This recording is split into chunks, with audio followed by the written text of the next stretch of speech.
Good morning, friends. We're a minute or two late here, fighting with the technical issues as always, but glad to be here and glad we're on this journey together. Hope that today is finding you well and filled with grace and goodness. And if it's not, know that it's out there for you. I hope this day and this moment and these few minutes we'll spend together might be a part of that. Hey, Fannie Faye Davis, good morning to you. I'm glad you're here. A little, have a little coffee together, a little mug up with the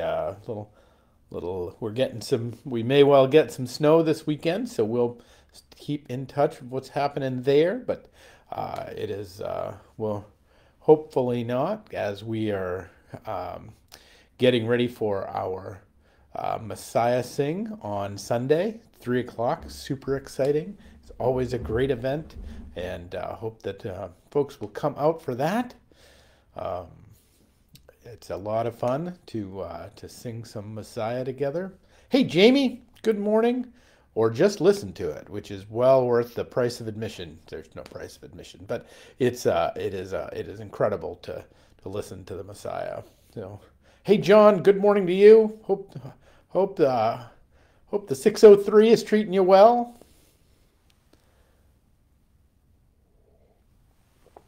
Good morning, everybody. Hey, Karen, good morning to you. Hope the Nutmeg State is a great place to be today. Good morning, Sharon Landry. Hope the Pine Tree State is treating you well. All right, that's it. We've got almost almost all of New England covered. We just need a green stater, and we're there. Oh, Jamie, I'm so sorry to hear. Really struggling with the horrible death of her friend and her mom. I am so sorry.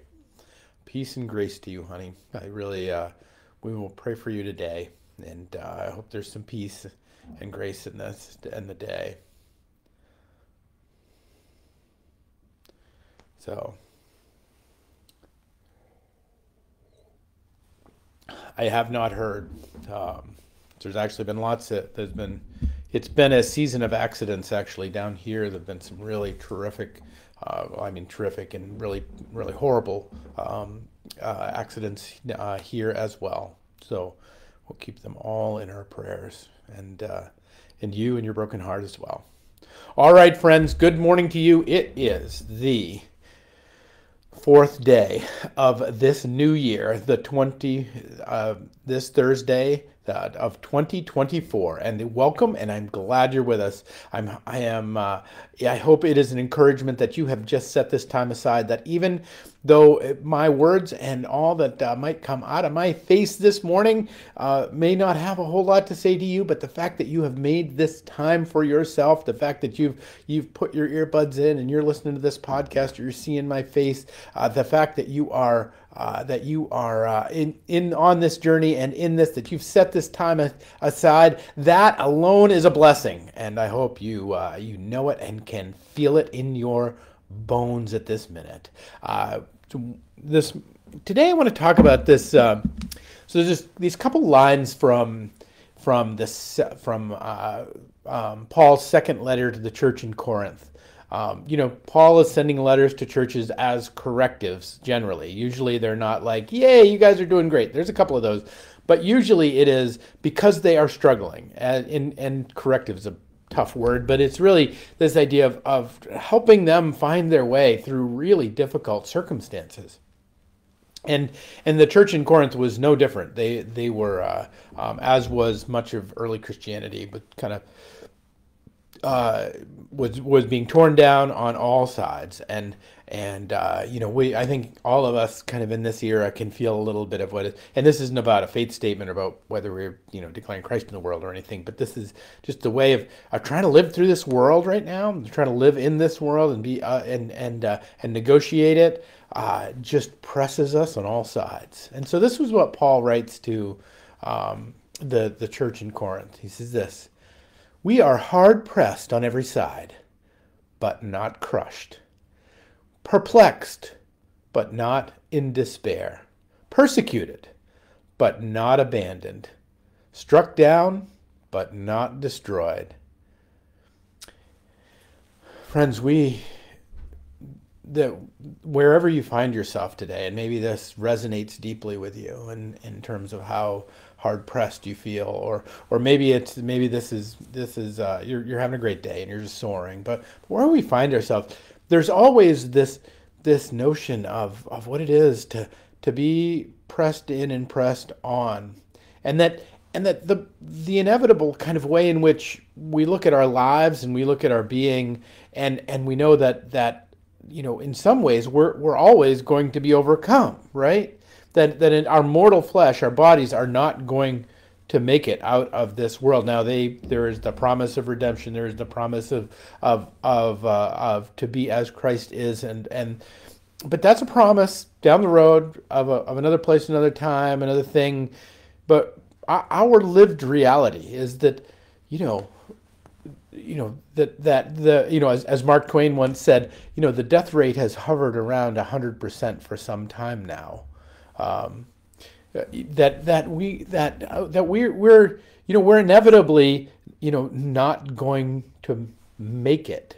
Have you ever heard that phrase? Because it's kind of what I want to. The framing of that is kind of how I want to bring to us today, because I think that's part of what Paul was speaking into the church in Corinth, was this notion of are we gonna make it? Is the church gonna make it? Are we gonna survive? And that this notion, I think, is it's kind of a wrong framing. But we use that language, don't we? Like, Charlie was 108, and something happened, and he didn't make it. He had a fall and he didn't make it. Well, Charlie was 108. What is the expectation here? And that's not to say that we should be light about that. We should be, but what I want us to consider is our language around this. And the way in which we look at this, because I think it's actually very powerful how we hold this, because it's this difference to me about what it means to kind of live when we're hard pressed, or live when we're perplexed. But how do we live in that place when we are hard pressed but not be crushed? How do we live in this place where we're perplexed but not in despair? How do we live in this place where we're not abandoned, where we're struck down, but we're not destroyed? The great quote from one of my very favorite books from Hemingway, The Old Man and the Sea. A man can be destroyed, but not defeated. That we have within us this stuff of greatness, and this stuff actually of eternality. And that when we start using the language of like, are we going to make it, or are we not going to make it? We start framing things in such a way where we start, where we contract, and where we make ourselves small to a point where we stop kind of loving our lives. Now, our lives may be a big, hairy bag of wet porcupines on any given day, and it might be really hard to give that thing a hug. But that doesn't mean we should stop loving our lives. That in fact that we can be hard pressed, but we're not crushed, because we are children of the eternal.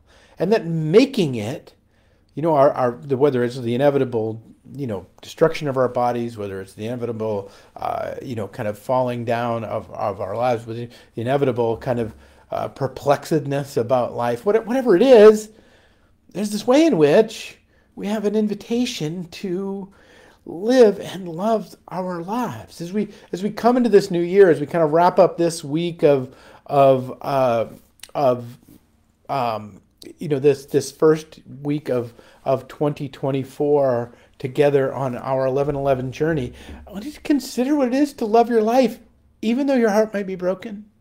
Even though you might not understand all the things that are going around, even though there might be things that you are legitimately scared of, and that you maybe can't even control that. There was a great book it's probably nearly 30 years ago now, called Love, Medicine, and Miracles by a guy by the name of Dr. Bernie Siegel. And he was an oncologist, and what he did was he started studying not patients about that would recover, normally from cancer, or even patients that succumb to cancer in the course of treatment. But he started studying what these were called, these exceptional patients. These patients that when they got their diagnosis, they didn't just sit home and take their medicine and just do the things they were supposed to do, or just get the right get the right encouragement from their provider so they could do the things that they needed to do. But they actually leaned into their diagnosis and leaned into their health, leaned into their recovery. So these are people who were, back then really were supposedly given death sentences in terms of what their diagnoses, but they overcame them. And so he started to interview them, and he said, what's going on? How is it? He asked this. He said, you didn't die from what you were supposed to die from. You didn't die from what you were supposed to die from. What's going on? Like that, he would literally kind of start his interviews with these like really kind of open questions, and inevitably what he said is that people would come back with a story. They had a story to tell him. They didn't just say, well, I did my treatment and and then I got better. So they were truly figures of action in their life. They actually engaged in loving the life that they had. Now, many of them had something on the horizon they wanted to get to. They wanted a graduation. They had something they wanted to live for. They had something they wanted to, that was a part of their story. But they were engaged in the story of their life. I think when we start using language like, well, I don't know if I'm going to make it, or I don't know if this is going to make it, or I don't know if I'm going to be able to do this, or when we start speaking to the limitations, the inevitable limitations of our material, physical, corporeal, mental, emotional, psychological life. They all have limitations. When we start, kind of framing things in such a way about like, well, I don't know if I'm going to make it,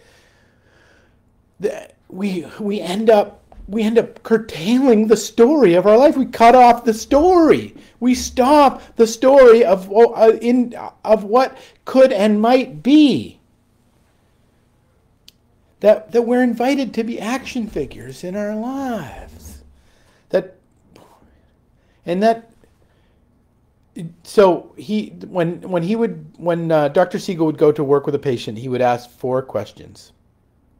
And these were that he gleaned out of this interview process. He actually took this interview process of how these exceptional patients would heal, and then he formed these questions out of that interview process, because what he discovered in that process was there were these common threads that started to emerge.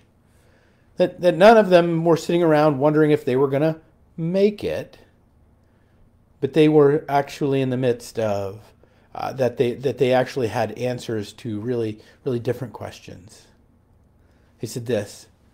This first question was this: do you want to live to be 100? Do you want to live to be 100, or would you rather just cash it in? Yeah, I mean, that second part's my addition, but you can see where he's going. The second question: what happened in the year or two before you got your illness? As a way of understanding that the past is prelude to the story that they're telling now, and to understand the story that they're telling themselves about what ramped up to their illness. The third thing is, what does your illness mean to you? That the very hardest of things of our lives, we don't just slough off to the side. We don't just push away. We don't just let linger out there, but we actually bring them into the center and we say, what does this mean to you? What does this heartbreak mean to you? What does this loss mean to you? What is this perplexedness? What is this confusion, this thing you don't understand, mean to you? What is the world in which you're a part of mean to you?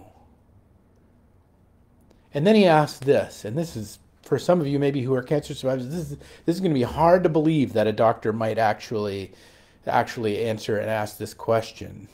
But his fourth question was this: why did you need this cancer?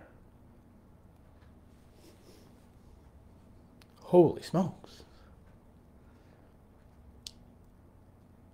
That doesn't seem all that healing, does it? Doesn't seem all that right. And what it brought to, and what it brings what it brings us to, is to the very center of our lives, the very center of what's going on with that person that he's diagnosing. With the very center of what's going on is, what is it that is a part of this thing that's hard and brutal and horrible, and yet what is it? What function is it? Is it playing in your life? Now I'm not necessarily going I'm not. Don't hear what I'm not saying around this. That we're in this place of creating our own diseases and all that sort of stuff. That's not what I'm saying. But I'm saying that his questions were designed not to bring us to like, oh, I hope you make it, but they were designed to bring us to the very center of our being and to own the place in which we were, even though we were hard pressed on all sides, even though we were perplexed, even though we may have been struck down. None of it destroyed. None of it were they destroyed in it. Because this is what he would say after this. This is what he would put to his patients. Is he would say, your body loves you. This was a quote from Bernie Siegel's book. This is the quote that he would say to his patients after this interview, that about helping them shift from this mindset of, am I gonna make it, doc, to this is my life and I'm gonna live it, every second of it, every moment of it, every juicy bit of it, even though some of it might be filled with tears, even though some of it might be filled with horror, even though some of it might be filled with confusion, even though some of it might be filled with all manner of things that we would rather it not be. He said this. He said, your body loves you. But if you do not love your life, it will end it far sooner, thinking that it is doing you a favor. Friends, love your life. Love your life with all of the ways in which it is hard pressed on every side. Love your life that even though you are perplexed, love your life even knowing that you are not abandoned in it. Love your life even though you might be on this day that we're talking right now truly struck down. But you are not destroyed. Bodies will fade away. Our lives will inevitably change. But this does not mean that every second we are given, every breath we have, every heartbeat that we are born to live cannot be filled, cannot be experienced, cannot be known as the true and full experience of what it is to be a child of God, made in the image of God, walking out this pilgrimage of life. Friends, love your life. Love it, because in the midst of all of this, you will not be crushed, you will not be abandoned, and you will not be destroyed. Because from another of Paul's letters, there is nothing that can separate you from the love of God in Christ Jesus. All right, friends, that's my hope for you today. Peace and grace to you all. Jamie, you are on my heart and in my prayers with your grief and your sadness. Great to see everybody. Donna, great to see you this morning, everybody. I pray that you are well and good. And this Sunday we have communion at 10 o'clock here at 282 Rock Street. hope you join us either digitally or in person. And we have at 3 o'clock our Messiah Sing, which will be it's just such a good time. It's so much fun. Peace and grace to you all, and we'll pick it up next week with another 11:11.